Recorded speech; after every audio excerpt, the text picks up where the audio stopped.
Hello friends, welcome to my YouTube channel. मैं Amartya Paul आपका स्वागत करता हूं। एक्चुअली एक इशू है जो कि बहुत दिनों से आ रहा है एंड इरिस्पेक्टिव हमने इतनी आवाज़ उठाई बट उसके बाद भी वो कुछ रिसॉल्व नहीं हुआ। और जब हमारे आसपास बहुत सारी अच्छी चीज़ें हो रही होती हैं तो ये हमारा फ़र्ज़ बनता है कि जानना कि क्या कोई ख़राब चीज़ें हो रही हैं या नहीं। जी हाँ, मैं बात कर रहा हूँ रेलवेज़ के बारे में। हमने ये देखा कि आजकल बहुत सारी नए नए वंदे भारत लॉन्च हो रही हैं और होनी भी चाहिए। आफ्टर ऑल ये एक अब हमारे डेवलपमेंट का एक बहुत अच्छा हिस्सा है।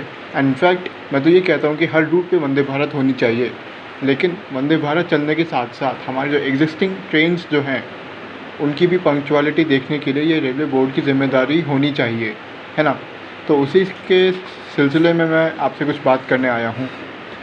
जी हाँ, मैं बात कर रहा हूँ कि एक ट्रेन के बारे में जो कि है 12873 हटिया आनंद विहार झारखंड स्वर्ण जयंती एक्सप्रेस के बारे में। ये एक ऐसी ट्रेन है जो कि यूपी बिहार झारखंड के लोगों को यूपी बिहार झारखंड के लोगों को हमारे देश की राजधानी से जोड़ती है। ये हमारे लिए, खैर हम मेरे लिए तो है ही बिकॉज़ मैं सोनभद्र से हूँ। ये हमारे लिए ये ट्रेन एक लाइफलाइन है। और जिस तरह से रेलवे बोर्ड इसके साथ पार्शियलिटी करता है, ये चीज़ हमसे अब देखी नहीं जा रही। मैंने पहले भी इसके रिगार्डिंग एक वीडियो बनाई थी बट उसका एक कोई अच्छा रिस्पॉन्स नहीं आया, तो हमें दूसरी वीडियो बनानी पड़ रही है। मैं आप लोगों से ये एक सवाल पूछता हूँ। ये बताइए, क्या एक नॉर्मल आदमी या हर आदमी क्या राजधानी अफोर्ड कर सकता है? क्या वो फ़्लाइट अफोर्ड कर सकता है? इसका बहुत नॉर्मल सा आंसर है कि हर कोई अफोर्ड नहीं कर सकता। तो वो तो भाई रेलवे से जाएगा ही ना। अब क्योंकि मैं बहुत दिनों से इस ट्रेन को ट्रैक कर रहा हूँ। ये ट्रेन चोपन से निकलती है, राइट टाइम निकलती है मोस्ट ऑफ़ द केसेस में। एंड एक दो केसेस में शायद 10-15 मिनट का डिले हो जाता है बट वो कोई उतना मायने नहीं रखता। लेकिन जैसे ही ये ट्रेन चोपन से निकलती है, आप मेरी स्क्रीन पर देख सकते हैं, जैसे ही ट्रेन अगोरी खास से आगे निकलती है, चुर्क पर इस ट्रेन को फालतू में रोक के रखा जाता है। आज जैसा कि आप स्क्रीन पर देख रहे होंगे, इस ट्रेन का चुर्क पर अराइवल 12:54 पर था। आज रात के 12:54 पर ट्रेन चुर्क स्टेशन पहुंची। और मेरे को नहीं पता ऐसा क्या इशू था। मेरे हिसाब से तो ऐसी कोई ट्रेन भी नहीं थी। जहाँ तक कि मुरी एक्सप्रेस की बात है, वो उस टाइम पर कहीं विश्वनाथपुरी स्टेशन के आसपास कहीं थी, तो वो तो उसके लिए तो नहीं रुकना चाहिए था। बट ये चीज़ मेरे को अभी तक समझ में नहीं आई कि ट्रेन को रोका क्यों था।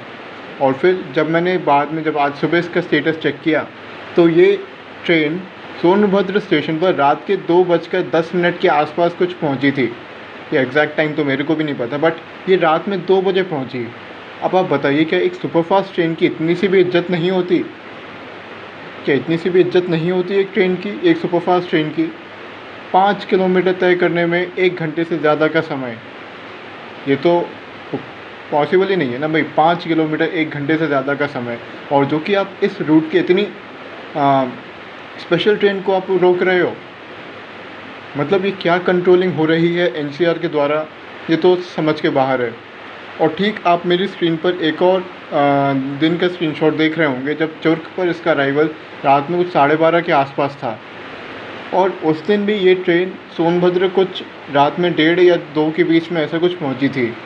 तो मुझे एक चीज़ समझ में नहीं आ रही कि इतना क्या इमरजेंसी इशू आ जाता है कि आपको एक सुपरफास्ट ट्रेन को रोकना पड़ जाए, जो कि इतनी महत्वपूर्ण ट्रेन है इस रूट की। आप मतलब इतनी स्पेशल, इतनी इम्पोर्टेंट ट्रेन को आप कैसे रोक सकते हो? ये चीज़ तो मुझे आज तक समझ में नहीं आई। और यही नहीं, टॉर्चर एनसीआर का यहाँ नहीं ख़त्म होता। आप माफ़ कीजिएगा मुझे कि मैं ऐसे वर्ड्स यूज़ कर रहा हूँ, लेकिन अब सर से पानी ऊपर जा चुका है। And now we all have to come and we all have to protest against the torture of NCR for this train. ये चीज़ बहुत इम्पॉर्टेंट ट्रेन है, बहुत खैर मेरे लिए लाइफलाइन है ही। मेरे साथ साथ न जाने हज़ारों लोगों के लिए ये ट्रेन लाइफलाइन है। मैंने डीआरएम सर एनसीआर को भी मतलब उनको भी मैंने वो ट्विटर पे मैंने वो मैसेज किया आप माफ़ कीजिएगा, वो बीच में कुछ दिक्कत हो गई थी मुझे। मैंने उनको भी मैसेज किया, मैंने डीआरएम सर जो न्यू दिल्ली में बैठते हैं, माफ़ कीजिएगा ओल्ड दिल्ली में जो बैठते हैं, उनको भी मैंने मैसेज किया। जो आरएनसी जो रांची के जो डीआरएम सर हैं उनको भी मैंने बोला, बट उनकी ओर से कोई रिस्पॉन्स आज तक नहीं आया। तो अब जब वो रिस्पॉन्स नहीं कर रहे तो हमें तो भैया अब अपने लिए कुछ ना कुछ करना पड़ेगा ना। और ये एक बहुत इंपॉर्टेंट इशू है। टॉर्चर एनसीआर का चुनार जंक्शन से स्टार्ट होता है। चुनार जंक्शन में इस ट्रेन का हॉल्ट मात्र 5 मिनट का है, लेकिन कई केसेस में मैंने ऐसा देखा है कि इस ट्रेन को फालतू में आधे घंटे तक चुनार जंक्शन पे रोक कर रखता है, और फिर चुनार जंक्शन से इलाहाबाद जंक्शन, माफ़ कीजिएगा, प्रयागराज जंक्शन तक इस ट्रेन को 120 किलोमीटर तय करने में 3 घंटे के आसपास का समय लग जाता है। मैंने इसका स्टेटस पिछले हफ्ते चेक किया, ये एक दिन छोड़कर बाकी 2 दिन जो है प्रयागराज जंक्शन 3 घंटे से ज़्यादा लेट पहुंची। अब ये कैसे पॉसिबल है? ये कैसे पॉसिबल है भाई? 120 किलोमीटर तय करने में आप एक ट्रेन को, जो कि सुपरफास्ट ट्रेन है, उसको 3 घंटे का समय कैसे लग रहा है? ये तो एनसीआर की कंट्रोलिंग है भाई, जो ऐसा कर रही है। और आज का स्टेटस सुनिए। आज ये ट्रेन अलीगढ़ जंक्शन तक सही जा रही थी, ऑल्दो ट्रेन लेट थी बट ठीक ठाक स्पीड से जा रही थी। और अलीगढ़ जंक्शन पे इसको अनशेड्यूल्ड हॉल्ट दिया गया था, टूंडला जंक्शन पर अनशेड्यूल्ड हॉल्ट दिया गया था, और शायद सोमनाथ स्टेशन पर भी इसको 30-40 मिनट ऐसे कुछ वो अनशेड्यूल्ड हॉल्ट देकर वो खड़ा रखा। और फिर इसको खुर्दा जंक्शन से सिकंदरपुर स्टेशन तक आधे घंटे 20 मिनट, आधे घंटे 40 मिनट ऐसे ही कुछ वो रोक कर रखा। तो ये चीज़ रेलवे क्यों कर रहा है मुझे आज तक समझ में नहीं आया। और ऊपर से इसके पीछे एक और ट्रेन आ रही थी, स्वतंत्रता सेनानी एक्सप्रेस 12561, है ना। इस ट्रेन के बीच में मतलब 12873 12561 के बीच में काफ़ी अंतर था, और 12873 को लेट इसलिए किया गया ताकि 12561 को आगे निकालें।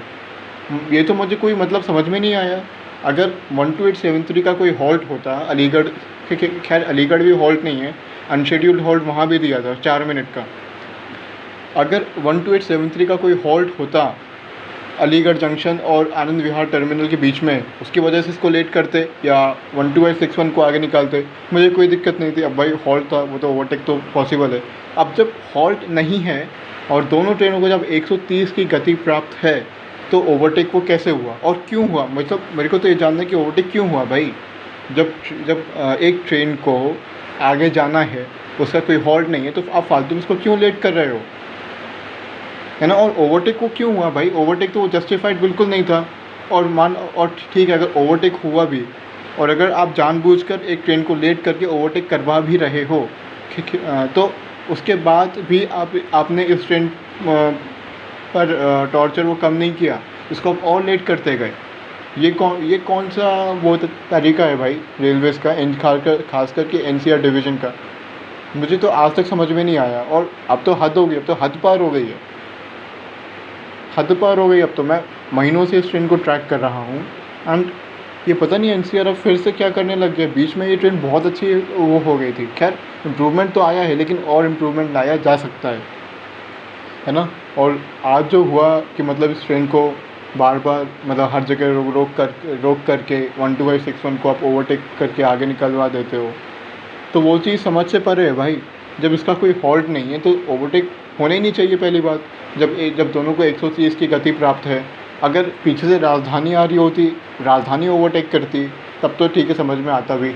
बट ये तो एक नॉर्मल सुपरफास्ट ट्रेन है भाई, है ना। और ऊपर से तो हॉल्ट तो 12561 का अलीगढ़ पर था ना, इसका तो कोई हॉल्ट नहीं था कानपुर से। तो कायदे से तो कानपुर से इसको एकदम आगे निकालना चाहिए था, है ना। कायदे से इसको आगे निकालना चाहिए था। बट ये तो रेलवेज़ की नाकामी है कि रेलवेज़ ऐसा कर रही है। ये चीज़ बहुत हद तक हो गई है। अब हमें इस चीज़ को रोकना होगा। मेरी आप सब से एक रिक्वेस्ट है that we should all come and join hands, and we should all raise voice for the torture which is being done on 12873 train by NCR division. ये बहुत ज़्यादा टॉर्चर अब हम नहीं सहेंगे। ऐसे तो पहले जो आपको शायद पता होगा 12393 और 12394 जो कि संपूर्ण क्रांति एक्सप्रेस है, पहले ये भी कितना लेट होती थी। अगर आप एक रेल फ़ैन हो या अगर आप रेलवेज़ में काम करते हैं, जॉब करते हैं, तो आपको पता होगा पहले तो ये भी कितना लेट होती थी, लेकिन अब इसका टाइम देखिए राजधानी से भी अच्छा है, खैर राजधानी के बराबर है ऑलमोस्ट, है ना। ये भी आम जनता की राजधानी है। तो अगर जब संपूर्ण क्रांति राजधानी के बराबर हो सकती है तो झारखंड स्वर्ण जयंती एक्सप्रेस क्या झारखंड की संपूर्ण क्रांति नहीं हो सकती? मेरी आप सबसे रिक्वेस्ट है कि हम सब लोग साथ आएँ और हम ये सब रेलवे बोर्ड के ऊपर एक प्रेशर बनाएं कि आप इस ट्रेन को सही टाइम से चलाएं। ये ट्रेन हमारे लिए एक लाइफलाइन है। It is a lifeline for all of us who resides in the region of Sonbhadra, Jharkhand and Uttar Pradesh. Thank you.